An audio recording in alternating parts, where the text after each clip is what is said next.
waxaa dib u dhis iyo dayactir lagu sameeyaa xabsiga dhexe Xamar si loogu soo celiyo bilicda uu lahaa xabsiga dhexe kaas oo lagu dhisay iskaa wax u qabso.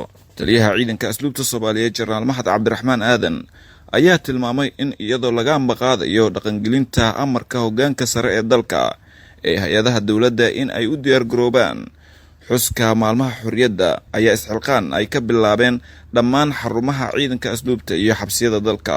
Maalmaha weynaynta xornimada yay ka mid tahay dhismaha iyo dayactirka xabsiga dhexe iyo meesha qashinka lagu daadiyo oo derbi lagu xiri doono.